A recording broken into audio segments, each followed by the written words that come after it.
Hello, everyone. It's me again. How are you? So, it's been about a week since I got my first dose of the vaccine, and so far, so good. I did have low-grade fever. My arm hurt, some chills, but so far, so good. I've been feeling well. So have most of the people with whom I work, all my colleagues. Minor reactions. Some people had no reactions at all. Other people had some lymph node swelling, but really minor. Everybody feels good and is very happy that they got the vaccine. It's important that clinical leaders and physicians and nurses and respiratory therapists and others publicize their vaccination because it's important to engender public confidence.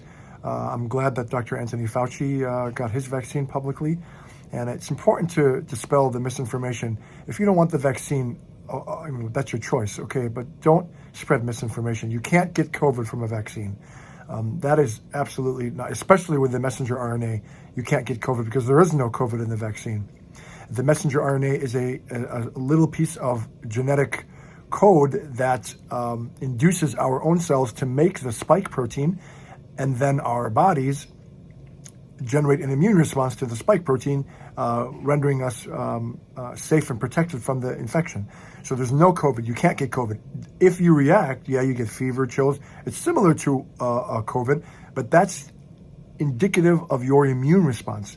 That is a good thing. That means the vaccine is working. That means your body is reacting. So you can't get COVID from a COVID vaccine. Just like you can't get flu from a flu vaccine. The flu vaccine is inactivated. It's dead. It can't cause infection.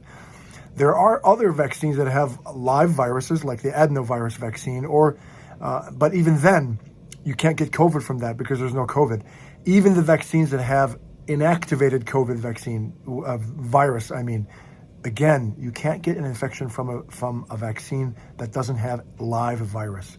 So it's important to dispel those myths and that misinformation, because there's a lot out of there. If you don't have the contraindication, if you're not allergic to any of the components, then I definitely encourage you to get the vaccine when it becomes available to you. Absolutely. It's the beginning of the end of this nightmare.